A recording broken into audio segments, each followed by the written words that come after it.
Welcome viewers, my name is Yasir Mazhar and you are watching my YouTube channel Electronics and Instrumentation। Viewers, आज process variable pressure का lecture number 29 है। तो आज हम discuss करेंगे principal of electronics pressure sensor in transmitters. सबसे पहले हमारे पास है principal of electronics pressure sensor in transmitters.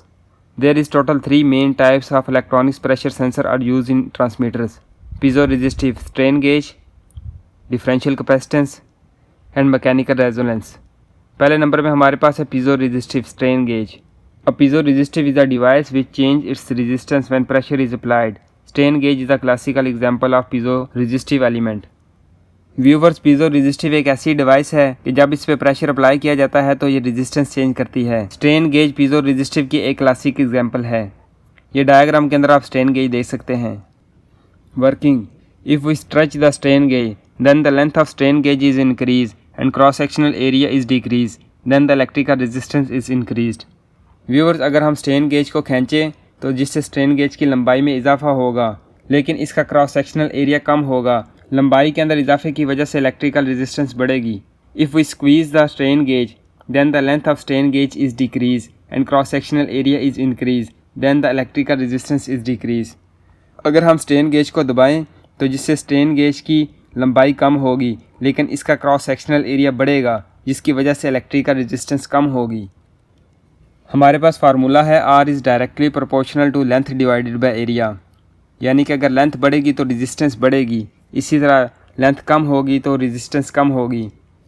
जबकि R इन्वर्सली प्रोपोर्शनल है एरिया के, यानी कि अगर एरिया बढ़ेगा तो रेजिस्टेंस कम होगी, इसी तरह अगर एरिया कम होगा तो रेजिस्टेंस बढ़ेगी। व्यूअर्स, आप स्ट्रेन गेज एलिमेंट को देख सकते हैं।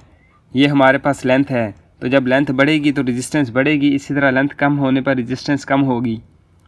और ये हमारे पास क्रॉस सेक्शनल एरिया है। इसी तरह जब क्रॉस सेक्शनल एरिया बढ़ेगा तो रेजिस्टेंस कम होगी, जबकि क्रॉस सेक्शनल एरिया कम होगा तो रेजिस्टेंस बढ़ेगी।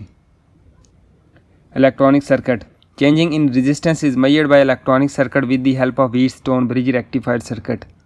रेजिस्टेंस के अंदर चेंजिंग को मेजर करने के लिए हम व्हीटस्टोन ब्रिज रेक्टिफायर सर्किट को यूज़ करते हैं।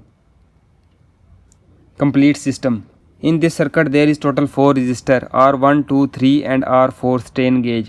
The value of R1 and R3 are same and the value of R2 and R4 strain gauge are same. If there is no change, the Wheatstone circuit is balanced. Viewers, इस total circuit के अंदर हमारे पास 4 register इस्तेमाल होते हैं, जिसमें R1 और R3 की वैल्यू सेम होती है, जबकि R2 और R4 की वैल्यू सेम होती है। तो जब कोई भी प्रेशर अप्लाई नहीं होगा तो इस कंडीशन में व्हीटस्टोन ब्रिज बैलेंस रहेगा। When pressure is applied on strain gauge, then strain gauge change its resistance and Wheatstone bridge rectifier circuit become unbalanced. Changing in resistance is measured by electronic circuit. तो जब strain gauge पे pressure आएगा तो pressure आने की वजह से strain gauge अपनी रेजिस्टेंस चेंज करेगी, जिसकी वजह से Wheatstone bridge rectifier circuit unbalance होगा। रेजिस्टेंस के अंदर इस चेंजिंग को इलेक्ट्रॉनिक सर्किट की मदद से मेजर किया जाता है। Figure shows the strain gauge is attached with diaphragm. When pressure is applied on diaphragm, the strain gauge change its resistance. ये डायग्राम के अंदर आप देख सकते हैं, ये हमारे पास डायाफ्राम है और हमारे पास स्ट्रेन गेज है। तो जैसे ही डायाफ्राम पे प्रोसेस फ्लूइड का प्रेशर आएगा तो वो स्ट्रेन गेज पे भी इम्पैक्ट करेगा, जिसकी वजह से स्ट्रेन गेज अपनी रेजिस्टेंस चेंज करेगी और ट्रांसमीटर इस सिग्नल को कन्वर्ट करके डिजिटल डिस्प्ले के ऊपर रीडिंग को शो करेगा। दूसरे नंबर पे हमारे पास है differential capacitance. Another common electrical pressure sensor design on the working principle of differential capacitance. In this design, the sensing element is taut metal diaphragm located between two stationary metal surfaces and electrically filled fluid, usually silicon compound, transfer motion from isolating diaphragm to sensing diaphragm.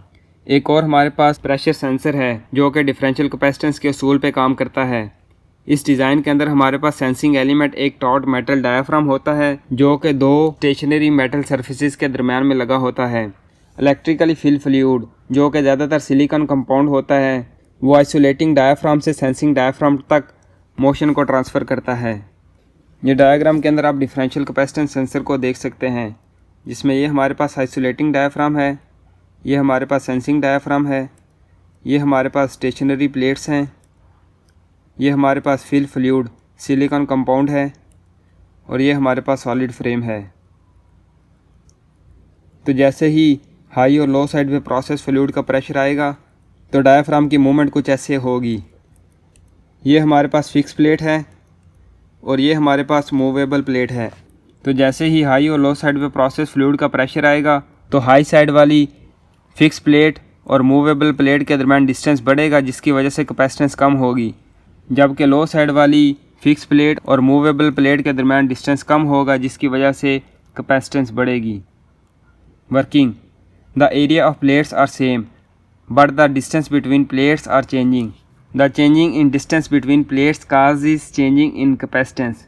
Viewers, plate का area तो same है लेकिन plates के दरमियान जो distance होगा वो तब्दील होगा। प्लेट्स के दरमियान जब डिस्टेंस चेंज होगा तो कैपेसिटेंस चेंज होगी। फार्मूला है हमारे पास capacitance is equal to area divided by distance, यानी कि कैपेसिटेंस डायरेक्टली प्रोपोर्शनल है एरिया के, यानी कि जब एरिया बढ़ेगा तो कैपेसिटेंस भी बढ़ेगी। इसी तरह एरिया कम होगा तो कैपेसिटेंस कम होगी, जबकि कैपेसिटेंस इन्वर्सली प्रोपोर्शनल है डिस्टेंस के, यानी कि जब डिस्टेंस बढ़ेगा तो कैपेसिटेंस कम होगी। इसी तरह जब डिस्टेंस कम होगा तो कैपेसिटेंस बढ़ेगी। Thus transmitter converts the signal into readable form and shows the reading on digital display. तो इस तरह से जब कैपेसिटेंस के अंदर चेंजिंग आती है तो इलेक्ट्रॉनिक सर्किट इस सिग्नल को कन्वर्ट करता है और रीडिंग को डिजिटल डिस्प्ले के ऊपर शो करता है। ये हमारे पास रोज माउंट का ट्रांसमीटर है जिसमें ये हमारे पास डिफरेंशियल कैपेसिटेंस सेंसर को दिखाया गया है।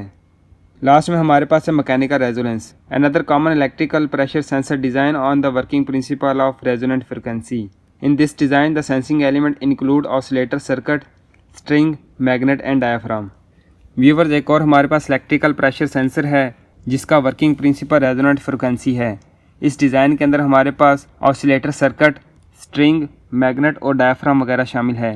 ये डायग्राम के अंदर आप देख सकते हैं, ये हमारे पास ऑसिलेटर सर्किट है, ये हमारे पास स्ट्रिंग है, ये हमारे पास मैग्नेट है और ये हमारे पास डायाफ्राम है।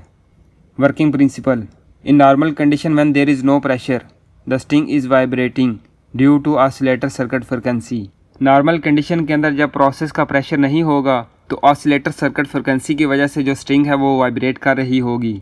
When pressure is applied on diaphragm of pressure transmitter the vibration of string changes and the frequency of oscillator circuit also change and thus the transmitter shows indication of pressure.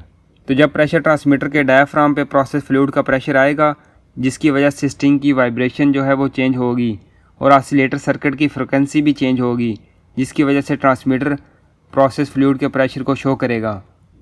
ये हमारे पास diaphragm है, जब process fluid पे diaphragm का pressure आएगा तो string की वाइब्रेशन चेंज होगी, जिसकी वजह से ऑसिलेटर सर्किट की फ्रीक्वेंसी भी चेंज होगी।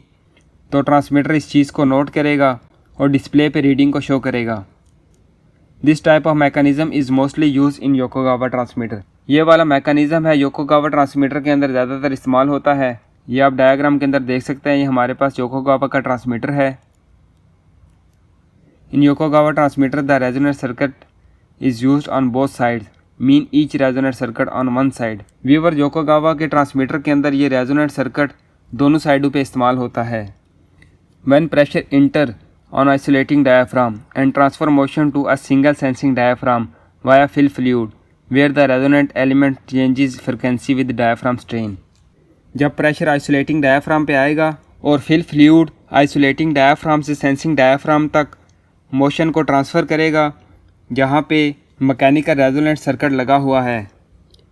Changing in both sensor frequency due to applied pressure the electronic circuit measures the difference of frequency and generate an output signal, thus transmitter shows the reading।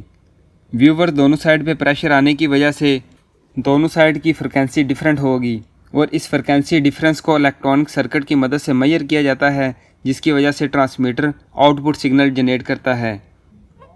तो इस तरह से mechanical resonant circuit काम करता है। Last में हमारे पास है some important principle used by transmitter manufacturer companies.